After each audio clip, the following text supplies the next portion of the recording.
Jeff, welcome to the show. Hey, Meb, thanks for having me. Great to be here. Where do we find you today? So I am cooped up here at our San Francisco headquarters in downtown San Francisco.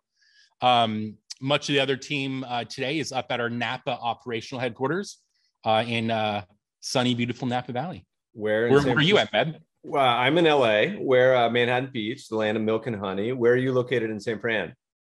It's downtown, so like financial district. Very cool. You and I are rapping about this. I think the last time, and maybe only time we hung out in person, was the one at former podcast alum Jason Calacanis's Angel events. And I have a distinct memory. You can correct me if this is wrong or not, but playing poker with you.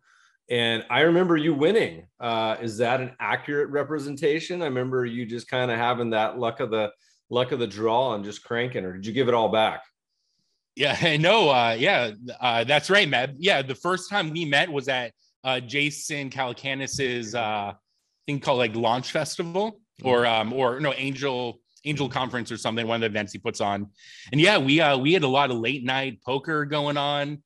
I remember I was the only founder that was sitting with investors at the big 5-10 game. That's right. At the big table, they had an intro table, low stakes table, and the other table. I won $800 the first night, went to bed fat and happy, came back and promptly lost it all the second night. So I ended up giving back all my profits, sadly enough. But we got to rap a little bit at the table. As you know, I'm an early investor in your company, and it's been one of the more unique ideas I've heard over the years, to a category that has had plenty of saturation on, kind of just a lot of the same.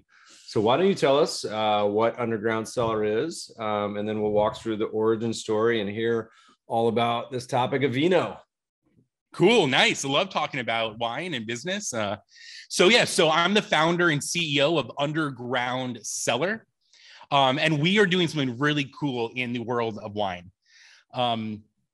What I realized is that when people buy things, in particular wine, they don't actually want the lowest price or the biggest discount.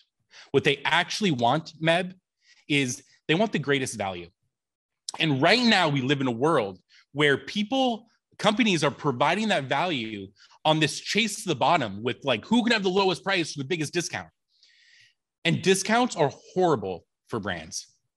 When a luxury vendor, floods something to market at a deep discount, say, $100 bottle of Camus. If that wine shows up on the internet or on store shelves and it says, $100 bottle of Camus, today only $40, it can take years for Camus to regain their price points.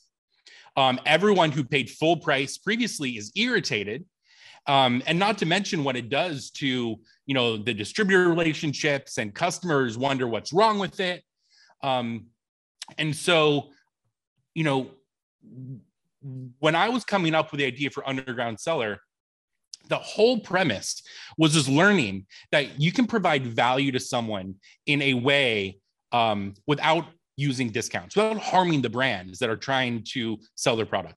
Where'd you come up with that insight? Were you sitting on an airplane and some dude next to you was like, oh, I just bought this ticket for $50, and you were like, what the F? I paid $500 for this ticket. How'd you get that? Or was it a Harvard case study? How'd you come up with this insight and say, you know what, I think this might apply to wine? Believe it or not, I came up with the idea for Underground Cellar when I was 8 years old. Yeah. It didn't take me that long to build it, of course. Early drinker. That's a tough childhood, man. You're drinking wine at 8. Let me tell you the story. And it's one of my earliest childhood memories that has really stuck with me. I was really into collecting basketball cards. Meb, do you ever collect basketball or baseball or Pokemon cards, or your kids or anyone? I do. I was a big card collector. I was a child of the 80s, so I'm 44. And I had a brother who's 7 years older. And so he was the full on, bubble market in baseball cards. We also did comics. I mean, it was everything at that point. There's a happy ending to the story, which is relevant, that I'll tell you at the end, that's related to basketball, but I don't want to interrupt you. I'll let you go first. Cool, sure. So, I had this really memorable experience when I was 8 years old. So I got a Charles Barkley holographic rookie card. And as an 8-year-old little Jeffrey, I was ecstatic. I went over to, they had this book called Beckett, and you could look up the value of the cards, and the card was worth $100. And as a little 8-year-old, I was planning my retirement. I thought I had made it big. And it was that experience that really stuck with me. The experience of getting upgraded, the surprise and delight, it was a much more memorable and exciting experience than had I, gotten a 20% discount when we bought the pack of cards. And so it was that experience, Meb, that stayed with me. And that really ultimately led to Underground Cellar. And, to answer your question, what is Underground Cellar? So we have created the most exciting way to discover and buy wine. Everywhere else on the internet, you want to buy a bottle of wine, you search for the bottle, you buy it, you're probably going to get a discount, and the bottle shows up at your door. We don't do any of that. Instead of selling specific bottles of wine, we have some of the leading wine experts on our team, and we curate wines together into collections. And every collection has a theme. So, for example, today's theme, it's Napa Valley Cabernet. And for $25 a bottle, you're getting a $25 bottle of Mondavi Emblem Cabernet. If you went to the winery, it's the same price at the winery, $20. But instead of incentivizing demand by giving everyone a discount on the bottle, instead what we do is we upgrade your purchases. So when you buy into today's collection, you have the ability for your $20 to get a $5,800 bottle of Screaming Eagle, one of the rarest bottles of wine in the world. There's a 7-year waiting list to get a bottle. And if you can find one in the secondary market, they literally go for $5,000 or $6,000 a bottle. And so when you buy into this deal, you're incentivized because you get a better bottle like that Screaming Eagle or any of the other bottles that are in the collection. And so let's say you buy 6 bottles from today's deal for $20 a piece, half or more of the bottles will be swapped out from that $20 Mondavi. And instead, 1 out of 5 bottles will be a $40 bottle. 1 out of 10 bottles, a $100 bottle. And then a handful of people are going to get that really rare Screaming Eagle. And so the benefit for a consumer is you can discover wine backed by knowing that our wine experts have curated these together. We taste through over 3,000 different wines a year to bring the best wines to our customers. And so you buy and know you need great wine that's been curated by experts, and you get this variety of bottles of wine that you might not otherwise have known about or been able to access because they might be too expensive. Or, in the cases of Screaming Eagle, you just can't get the bottles, even if you could afford it. So Underground Cellar, our mission, our goal is to democratize access to the best wines in the world, whether you're a wine aficionado, whether you're wealthy, whether you live near Napa or not. Everyone can discover these wines and get access to the best wines. And then the other really unique thing that sets us apart, Meb, is when you buy bottles on Underground Cellar, we don't ship them to you. And you might be thinking, well, why would I buy bottles of wine if I can't have them shipped? And the answer is because every bottle you buy on Underground Cellar goes to your very own personal cloud cellar, where we let every customer store up to 500 bottles of wine for free in our Napa Valley wine cellar. On our website, you can see every bottle that you bought. At any point, pick and choose the bottles from your own collection, your own wine locker, ship them on demand. And anytime you ship a case, we'll ship them for free. So what's great about this, our best deals sell out really quickly. And, I don't know about you, Meb, but, I live here in San Francisco. I don't have a wine cellar in my home. I have a 12-bottle little wine fridge.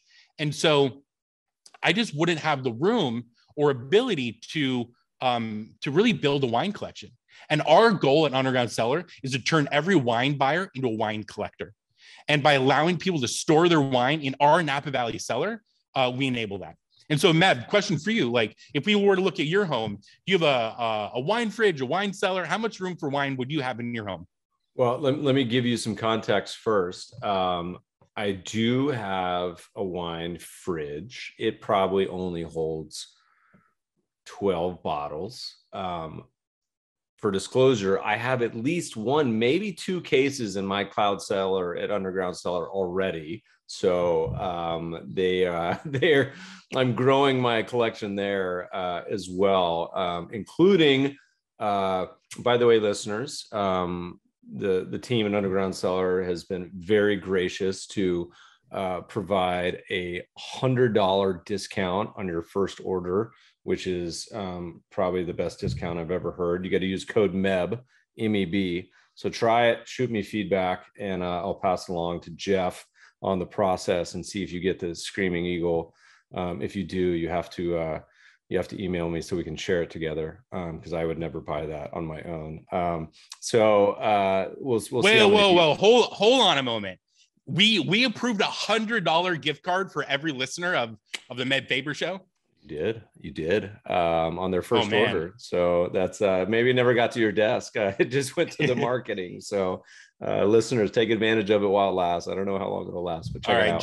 Just don't tell Jason Calacanis or our other investors. Yeah. I don't know how well they're gonna feel about that. There you go. Well, look, it's funny because there's some real psychology here, and again, going back to the airline example, like the joy I ever get, flying in general, as we all know, is gone from a romantic, amazing experience to like kind of the world's worst experience.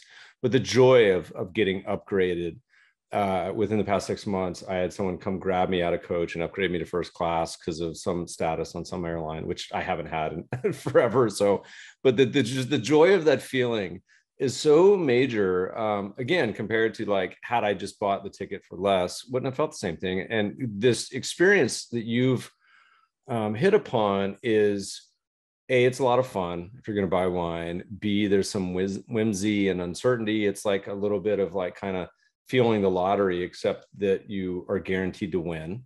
And so it's a fun experience.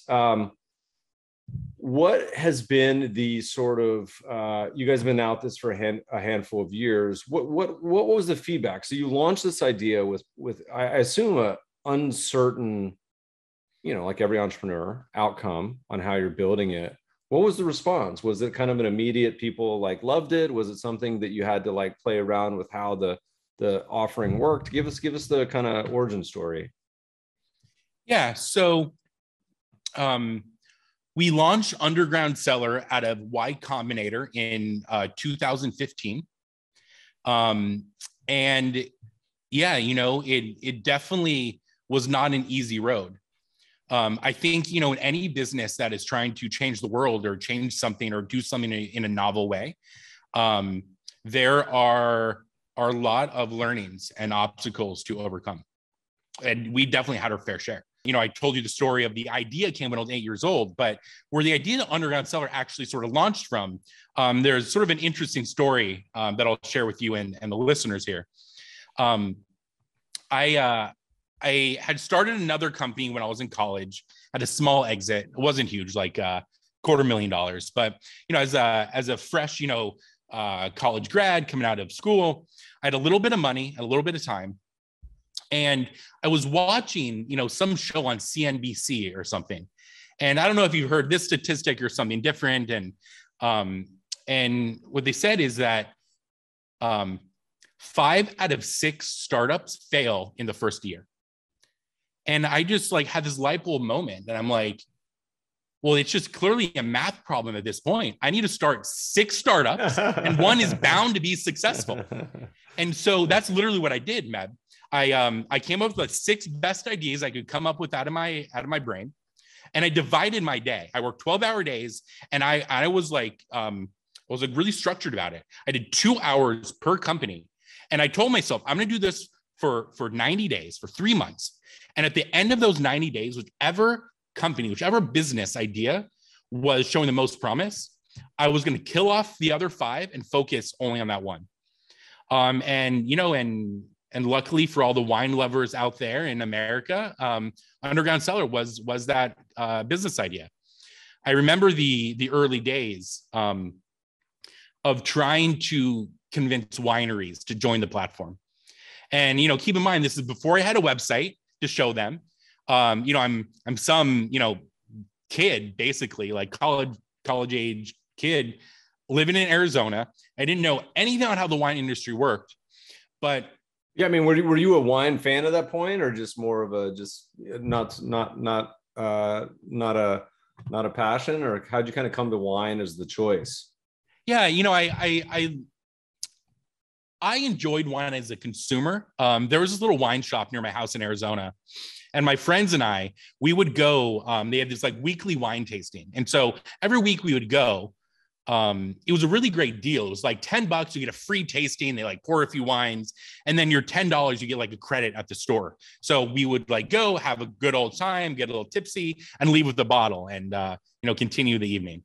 And so I just was fascinated about wine, but I didn't know about wine nearly, you know, as much of an expert as I am today.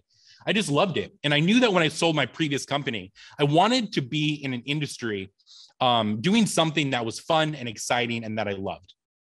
And, you know, I had the idea from my childhood of this idea of upgrading value. And Underground Cellar the concept wasn't initially for wine. The idea was digitizing in an e-commerce model this experience of an upgrade.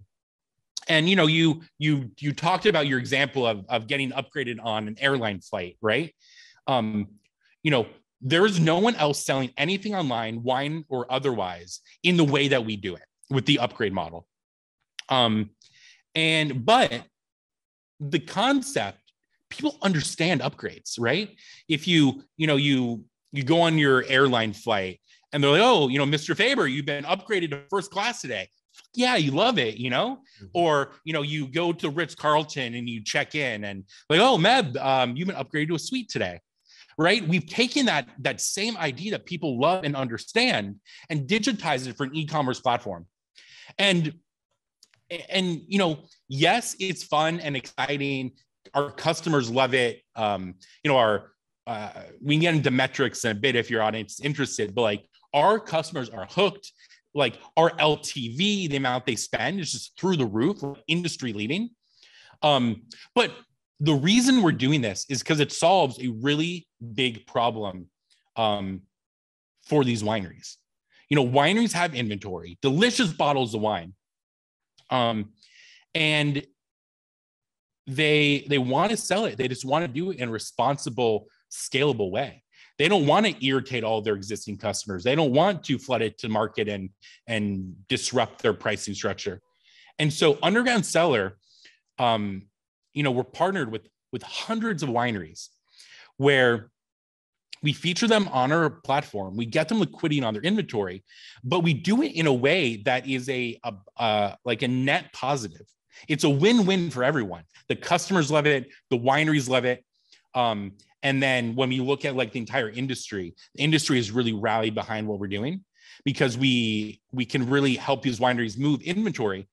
And not just in a way that protects their brand, but we can actually help these wineries get so much more, right? Like we've taken this approach where we don't see ourselves as a traditional like wine retailer or e-commerce website. We see ourselves as a partner to the wineries. And, you know, a winery could otherwise go out and hire a marketing company to, you know, hire a social media firm to get them all over social media, hire an email marketing company, buy ads.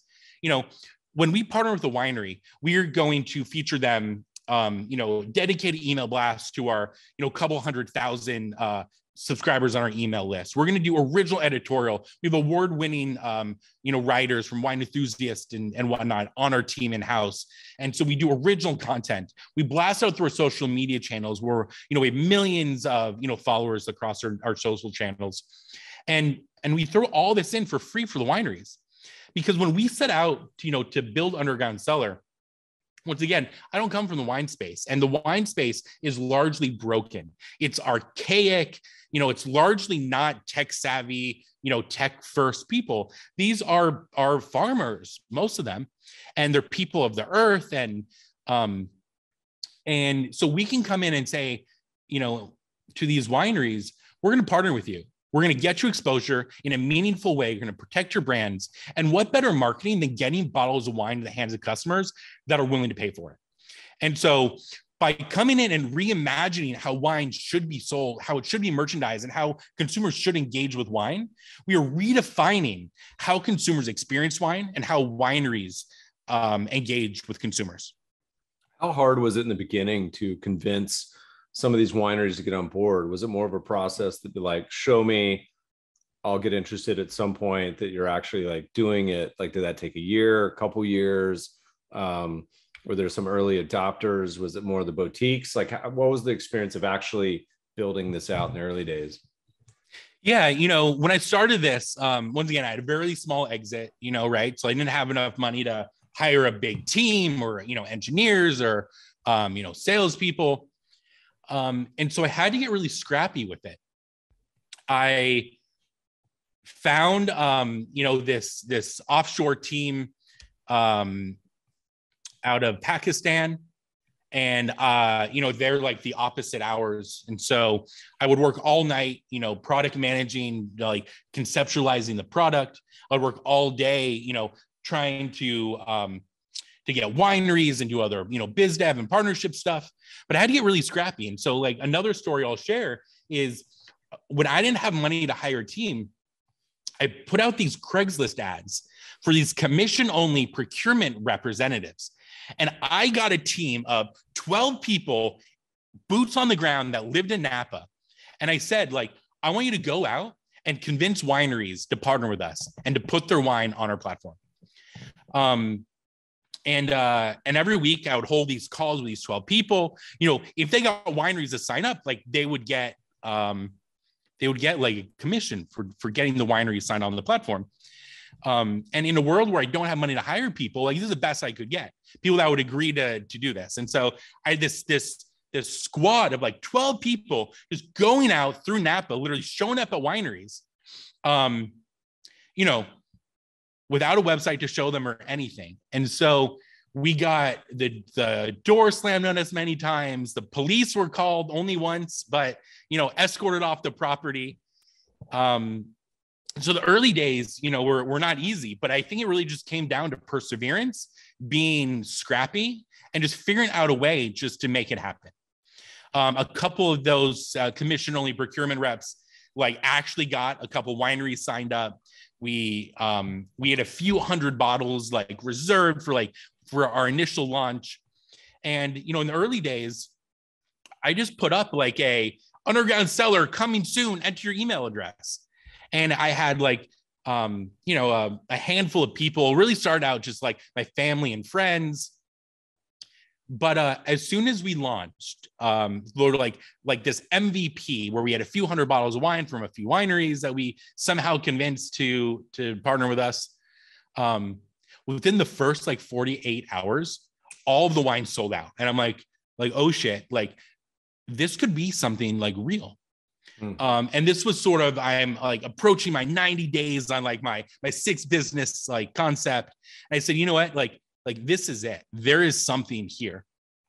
And so convinced a couple buddies to fly out to San Francisco with me. I knew that if I wanted to have a successful tech startup, I had to be out here in San Francisco. I didn't know anybody, barely had any money left in my pocket at this point, but rented an apartment month to month, convinced a couple friends to come out. We all crashed there were like 3 of us, all crashed on the floor in like this like 1 bedroom like apartment here in Soma in San Francisco.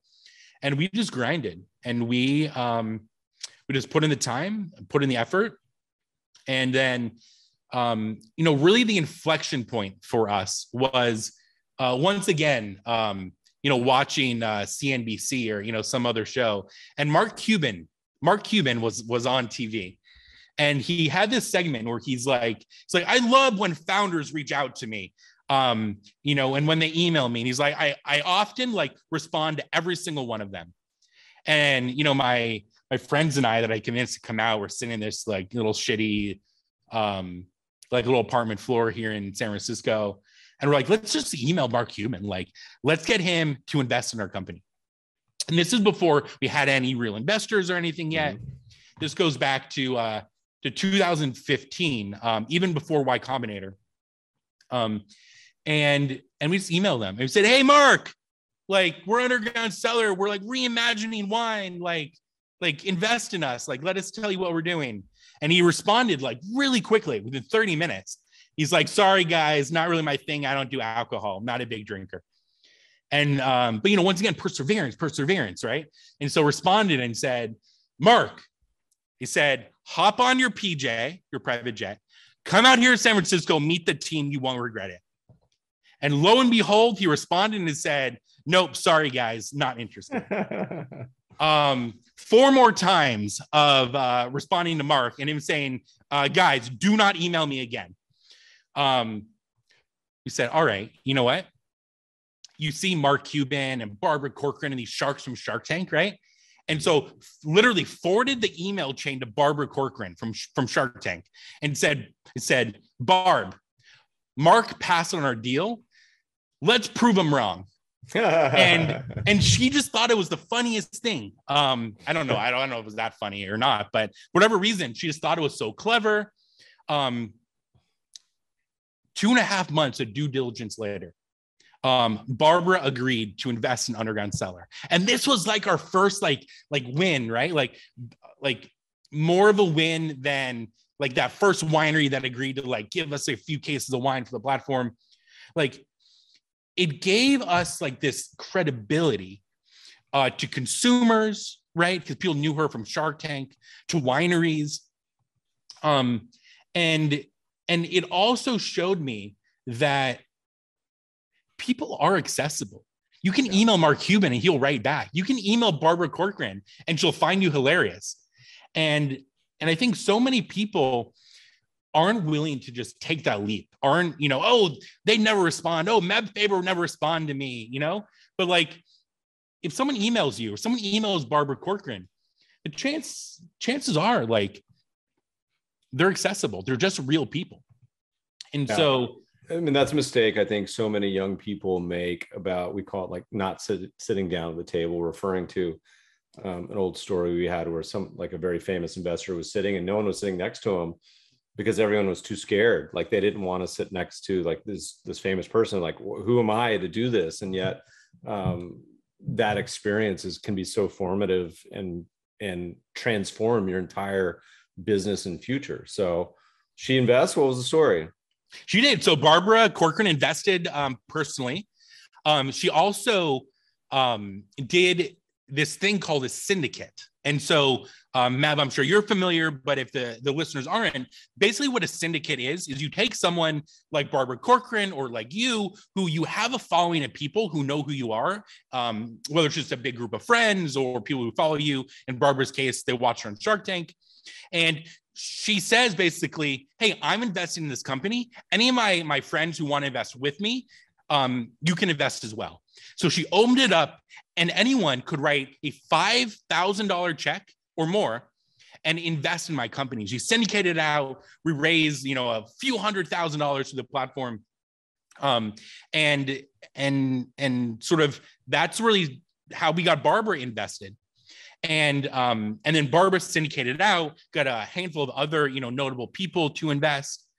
And then she was on this, this trend of just cold emailing people, just reaching out, like putting your best foot forward, putting yourself out there.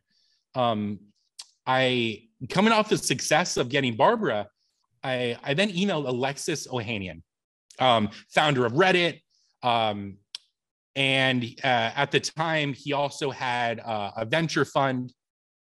And I just said, hey, like Alexis, like really impressed with what you do with like Reddit. Would love for you to be an advisor or an investor. And he's like, it's not really a good fit for me to invest personally. He's like, it's not kind of my deal. But he's like, I am a part-time partner at Y Combinator. He's like, I think it'd be great for that program. And so, once again, the connections that are made just from reaching out, I'm just some kid from Arizona. I don't know anything about Silicon Valley or investments or startups, but I just reach out to people. And he said, let me connect you with the people at Y Combinator. So he referred us to YC.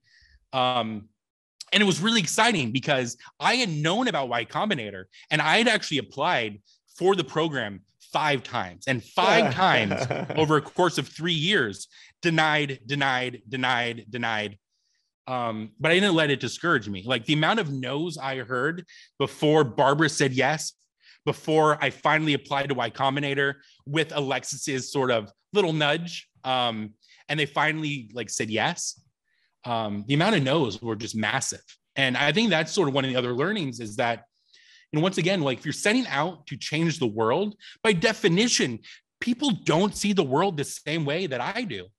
And so their knee-jerk reaction is no, this is stupid. And look at us now, right? We are one of the fastest growing wine e-commerce companies in the world. We've grown more than 1,000% in the past year and a half. We're doing millions of dollars a month of sales through our platform. We just raised a round of funding, $85 million valuation. We've raised, in total, $25 million. And so, it just goes to show that, perseverance, sticking with it, putting yourself out there, I think are really the foundational pieces that really allowed us to get the point that we are. Yeah, and I remember it wasn't like a straight line up either. You guys were hustling. I remember the cloud cellar topic was like a bottleneck of you guys all of a sudden have all this wine, your success starts to snowball, and then you're got to do something with it. And now you guys have a huge warehouse. But I remember reading your updates over the years, and at times there was very real pain points, for every entrepreneur, that goes through.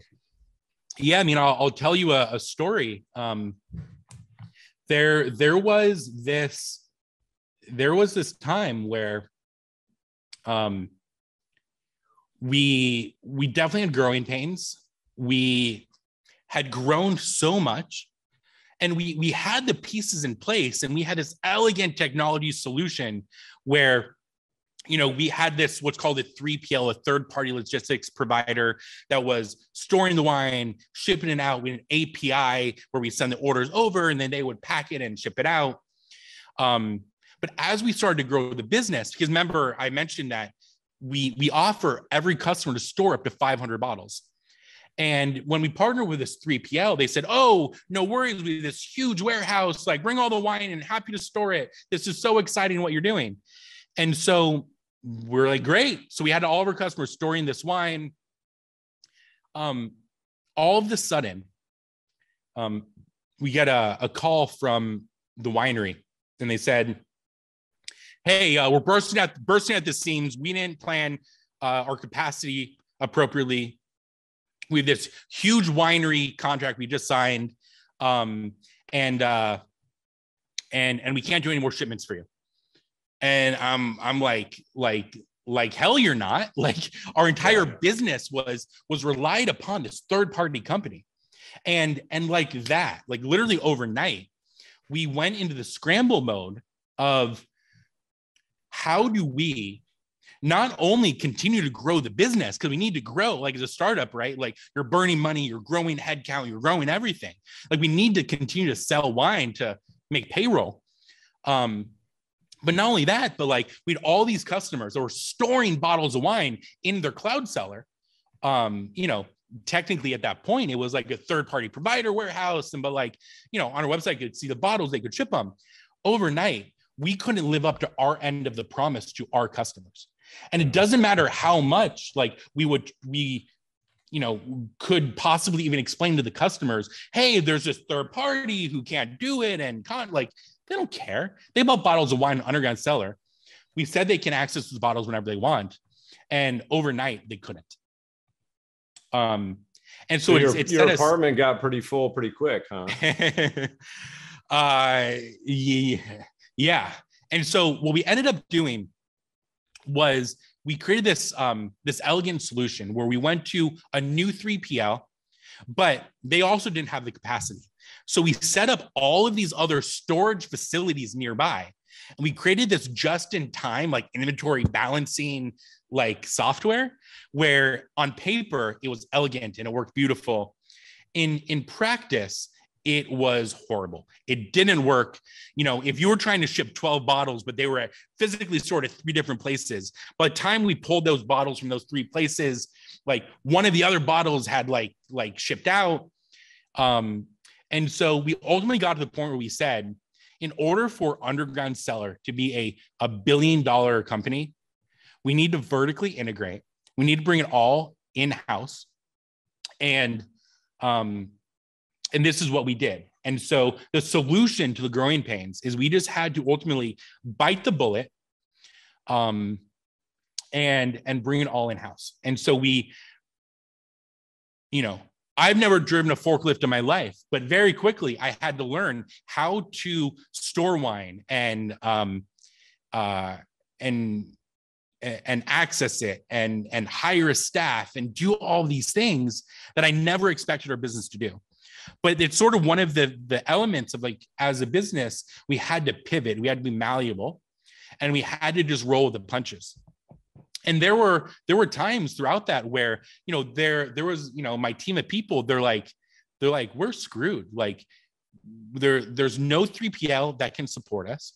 We don't know how to ship wine. We don't know how to store wine. We don't know how to do any of this. But we just put our heads down.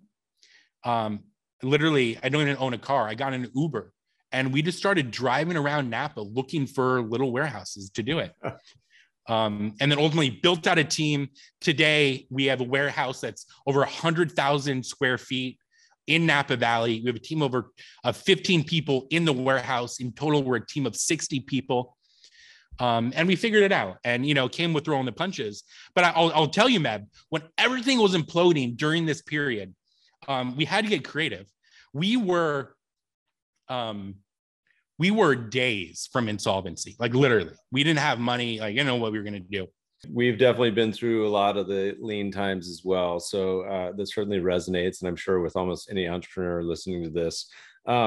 As a quant, I would love to hear the evolution. So listeners, if you go to the website, you're looking at a deal. So for example, the Screaming Eagle, which may not still be there by the time this publishes, but something similar.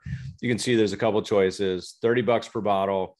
You can either buy 3, 6, or 12 bottles. The cool part is for the 3 bottles, 2 are upgrades, so 60%. But for the 6, 5 are upgrades, and for the 12, 11 are upgrades. So you can you obviously get better odds the more you upgrade. The more bottles you buy, and the highest bottle up here, there's a $5,800 bottle, a $1,200 bottle, $850 bottle. But it tells you how many bottles are left. So there's an element of scarcity, and a time element too. In the early days, was this like an Excel random, optimizer you're doing on every time an order came through, or how did the algorithm evolve over the years? And was there some college kids in Indiana trying to hack this and figure out how to scheme the system? Oh, I'm sure there's people trying to figure out how to scheme it all the time. So what's unique about how it works is it's not random. There's all these signals that we built in. And the goal of the upgrade algorithm is to increase the lifetime value of the customer. And the way to do that is just give the users a great experience. Mm-hmm. So we can buy into that deal, the one you explained, $30, for the Mandavi emblem, you could get up to a $5,800 bottle of Screaming Eagle, or, the Bryan family for $1,200, or Opus One, or these other bottles, right? Like, when you buy in, there's this algorithm, and the best way is just give you great value. No matter you get the Screaming Eagle or not, you're still going to get a variety of wines, and they're going to be great, and you're going to get great value. We're a team of 60 people now, and we generally don't hire from the wine industry, except for like our procurement team and our wine tasting team. We hire from tech. So like our COO, Jeff Hardy, he was an executive at Yahoo and Google. our VP revenue came from venture investing. Our CMO was at Open Table and StubHub. So like we're hiring from these tech first, high growth startup type companies. And so we have a team of data scientists and business insight analysts. And like, as we are like upgrading bottles and building the offers, we have all these models and playbooks driven by data. And we're just super smart about it. And I think that's one of the reasons why we are, the fastest growing wine e-commerce company, is because we're doing things so different. We're reimagining how wine should be experienced. We really operate the business as an open book. So happy to share some of this with the listeners. So, okay, keep going. As a testament to, I say like customers love our platform. I'll back that up with data. In the first 30 days, a customer spends over $400 on our platform. And in the first year, on average, they spend nearly $2,000 on our platform. I would think just by guessing that it would be somewhat binaries. Like the people who sign up and they like it, they're like, oh, this is great. I'm a wine drinker. I love this way of going about it. And I imagine they just stay forever. Or it's just people are just like, no, I tried it once, I'm not interested. Does it end up being that sort of fork in the road, or is there a little bit of everything? There is a little bit of churn from like first purchase to second purchase. But if we get people to a second purchase, 80% of them are still buying after 6 months, and 60% are still buying after a year. Our limiting inhibiting factor has been, can we build the infrastructure like we were talking about before, the warehouse and the team and the knowledge and the processes and the playbook, and can I build a world-class team to keep up with this growth, and not only keep up with what we built today, but can we continue to innovate and continue to be a product first company that can be a meaningful contributor to change the way not only the wine industry is done, but we see ourselves as changing all of commerce by being value focused and not discount focused. Before we veer off into that territory, because I have some questions there, I'd be curious, what are the broad preferences for on the platform? Is it most people just want like collectible reds? Are they white drinkers? They like champagne? Do you have requests for like various box wine? Give me, what's the insight, and what do people actually want and get excited about bidding on? Yeah. So what's interesting about our model is that our audience maps almost 1-to-1 to the drinking age population of the United States. So whether it's age or income or geography, we're really mapping across the board. So, whether you are, a 40-year-old, female who drinks $20 bottles of rosé, or you are the 50-year-old, baby boomer who drinks $100 bottles of Napa Cabernet, we have things on the platform for everyone. And our audience really is everyone. With the caveat of we've never sold box wine on the platform, and we never would sell a bad bottle of wine. We taste every bottle before we put it on the platform. That's the only criteria. We have to be great bottle of wine. So if you're someone who loves great wine, we have something for you. But is of those sort of vintages, does it skew red? I would assume it does. So okay. The number one selling varietal on our platform is Cabernet Sauvignon, bold, dark reds.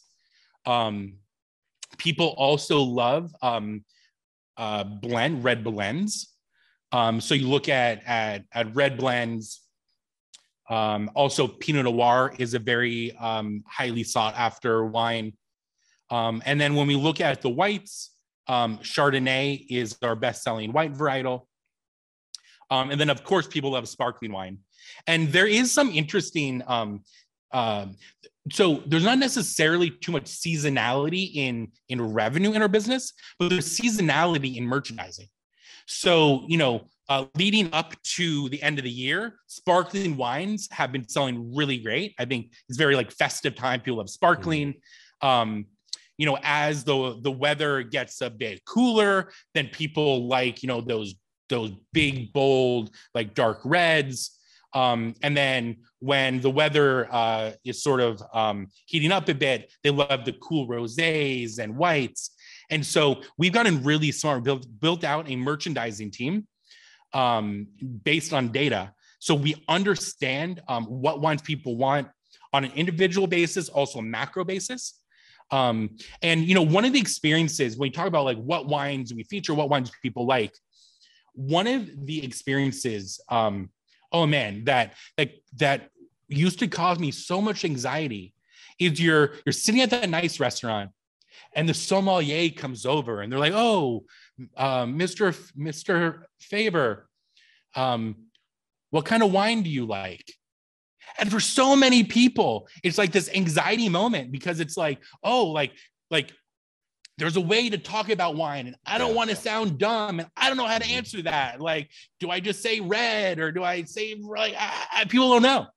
And I find like even on websites like wine.com or other things, it's like you have to like pick a category. Like, do you want red wine? Do you like Cabernet? And for most people, they don't know. Yeah. It's a super uncomfortable question. And what we find, even people who think they know actually don't actually know what they like.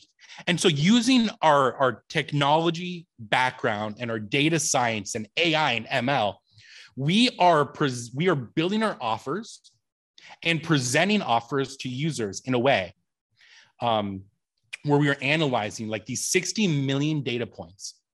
And we are able to get really great at putting wines in front of you and wines in your hand that you're going to love without ever asking you, what wines do you like?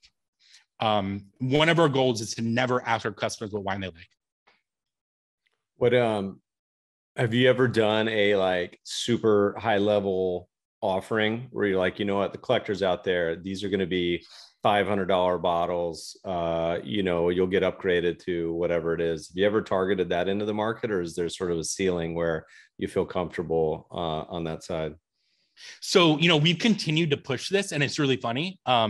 We every week we'll do like one or usually two higher ish end offers. So we're talking $100, $200 buy-in per bottle. Mm-hmm. And you're going to get upgraded to bottles, worth several hundred or several $1,000s per bottle.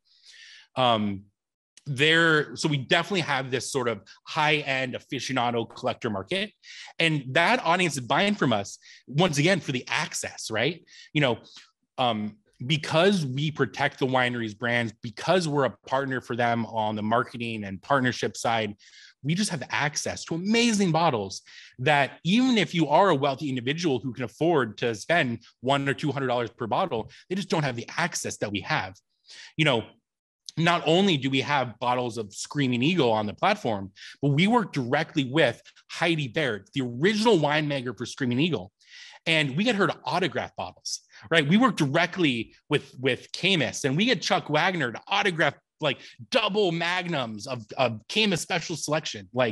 And so the aficionados on our platform, because they're getting access to these bottles.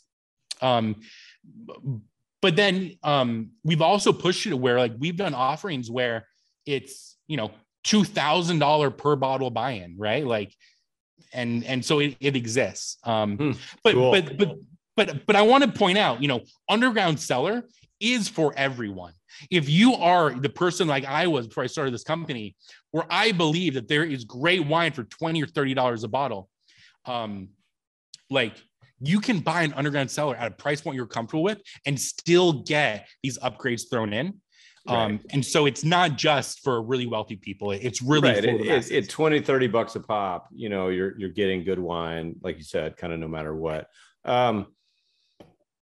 What's the future? What was COVID like? I assume that was like a lot of wine and booze sort of companies. Was that a positive tailwind for you guys? Was it your own struggles on headcount? How did kind of like the last year go? And then once you walk through that, let's take a look to the future, and what do you see on the horizon? Yeah, my heart goes out to everyone who's affected by COVID and the pandemic. Many people in our company, our teammates, and our families have been severely affected. If it's any consolation, it also allowed us to step in as a company to help these wineries in this time of need as well. And as you might imagine, people are stuck at home.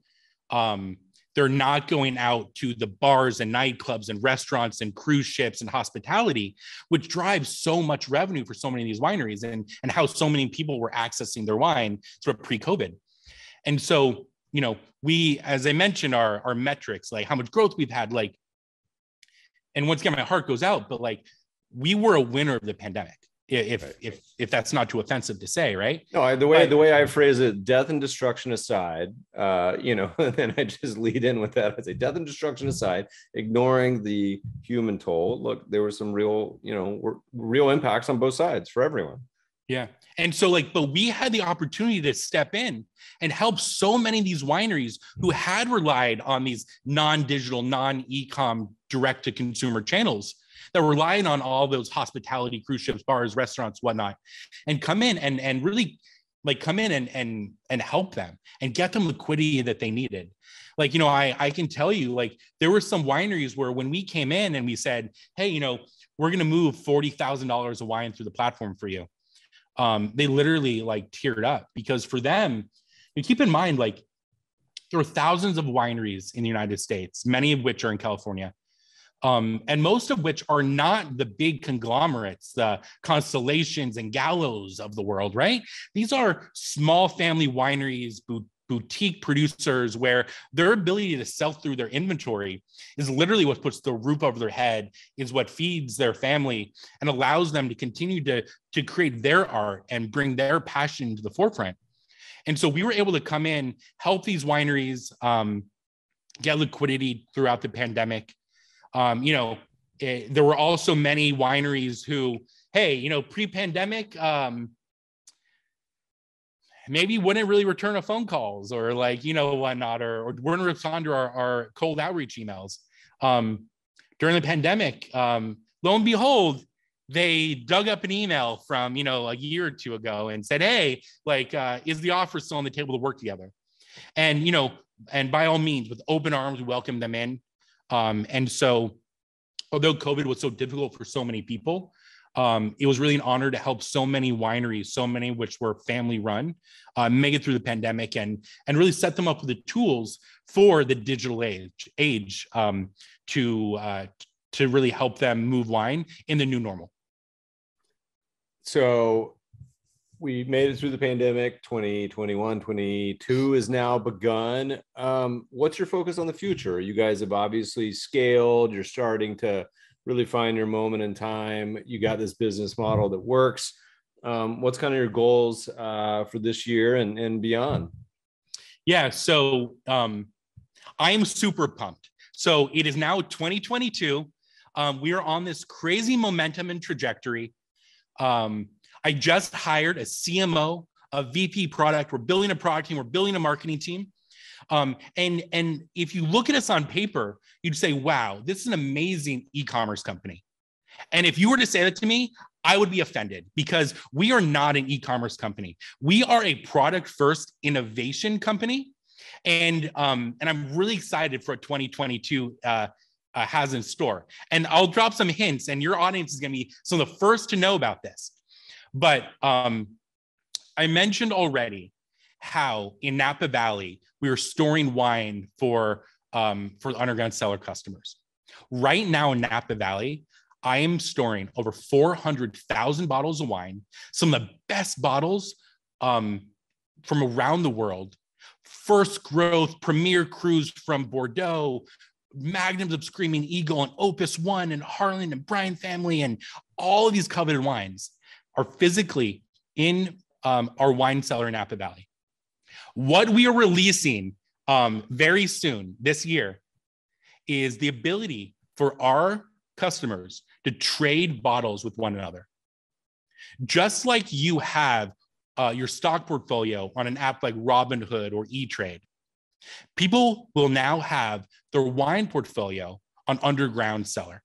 You can buy bottles, get upgraded, store it. And we live in a world today where there is this collision of the virtual and the physical worlds. You look at things like NFTs, and like digital assets and the metaverse, right? Underground Cellar is on the forefront of that because you can buy bottles. It's represented virtually. You can then trade that virtual unit of that bottle of wine, store your wine in our Napa Valley wine cellar, watch the value portfolio grow as an investment over time, and trade that bottle amongst each other. I don't know if your listeners are familiar with marketplaces like GOAT or StockX for shoes. We are going to be the StockX for wine in 2022. It's going to fundamentally change our footprint. It's going to fundamentally change, if a winery is not on Underground Cellar, they're going to be at a significant disadvantage in the market. And we are fundamentally changing our margin economic profile. Because if I can get that bottle of Opus One, the 3-liter quadruple magnum autograph bottle Opus One, to trade hands similar to like an NFT would, and we take a cut of the sale every step of that process, fundamentally changes our business. And that is why I say we're not an e-commerce company. We are building something novel that is going to change the wine industry this year, and the next 3 years is going to change commerce. I'm personally waiting for Underground Whiskey Cellar. When are you guys going to start cranking out some of these pappies? That's what I'll build out the cellar there too. The bad news is I'm soon going to have more wine than I can ever drink. So we'll have to start hosting some in-person gatherings when those are allowed again. So would love to join you for a sip of some pappy. I'm a whiskey drinker myself. Yeah. There are vertical extensions of the technology and the data and the playbooks and data models that we built. However, wine in the United States is $70 billion a year.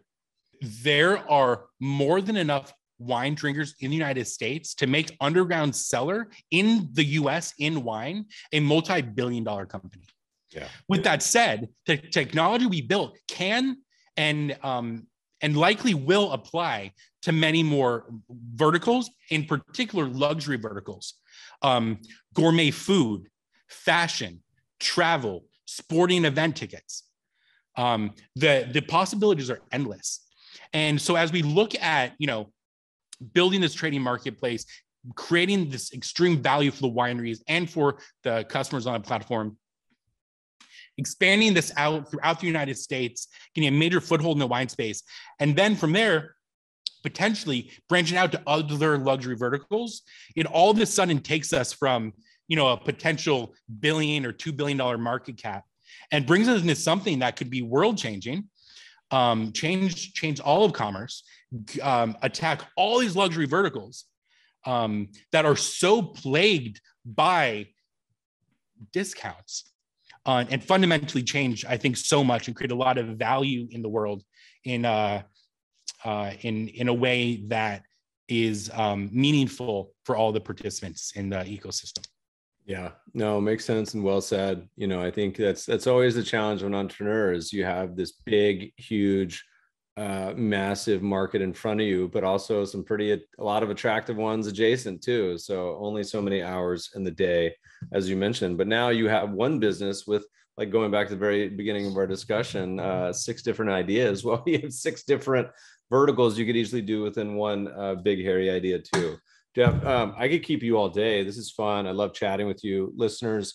Where do people find the best places to find you guys? What you're up to? Twitter, websites, all that good stuff. Yeah, definitely. And, sort of the theme of the early part of the conversation was about reaching out and just putting yourself out there. And so what I'd say is if anyone's listening to this and you want to reach me, my email address is Jeff, Jeff, at undergroundcellar.com. Reach out to me, see what happens. Awesome. Second thing I'd say is if you're a wine lover, undergroundcellar.com, enter promo code MEB, M-E-B. It's going to get you $100 off any first order on Underground Cellar. Third thing, if you are someone passionate about changing commerce and you want to be on a team that is doing things differently and is unique, and you're interested in working here, we are hiring across the board from engineering and product and marketing and operations. Reach out. We'd love to talk. And as we head into the new year, we're going to be raising a Series B. And so if you happen to be an investor that writes large checks and wants to lead around, reach out. Would love to chat. And best of all, you can prove Mark Cuban wrong. Jeff, it's been a blast. Thanks so much for joining us today. Really appreciate your time, Meb, and gonna go pop open a bottle of wine and celebrate.